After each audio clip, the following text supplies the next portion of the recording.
নমস্কাৰ, মই পংকজ বনিয়া। তো আমি আগৰ পৰাই দেখি আহিছোঁ যে দেওবাৰে দিনটোতে সকলো স্কুল, কলেজ, অফিচ, কাম কৰা কোম্পানী আদি বন্ধ থাকে। কিন্তু কিয় দেওবাৰে দিনটোতে বন্ধ থাকে?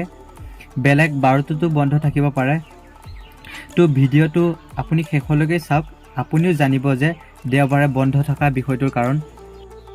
তো ভাৰতত মোগলৰ ৰাজত্ব চলিছিল তেতিয়া শুক্ৰবাৰ বন্ধ হিচাপে পালন কৰিছিল, কিয়নো শুক্ৰবাৰ দিনটো নামাজ পঢ়াটো সিহঁতৰ বাবে পবিত্ৰ বুলি জনা যায়।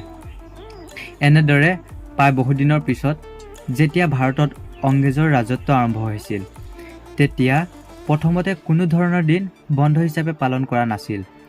সপ্তাহৰ 7 দিনে ভাৰতীয় লোকসকলে কঠোৰ পৰিশ্ৰম কৰিছিল।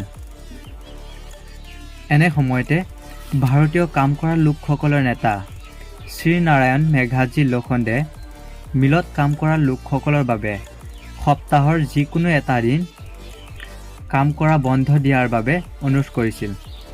এই অনুৰোধটো অংগ্ৰেজসকলে মানি লোৱা নাছিল আৰু প্ৰায় 7 বছৰ যুদ্ধবিগ্ৰহ চলাৰ পাছত অংগ্ৰেজসকলে 10 জুন 1890 চনত দেওবাৰ দিনটো সকলো ক্ষেত্ৰতে কাম কৰা লোকৰ বাবে বন্ধ হিচাপে ঘোষণা কৰিছিল।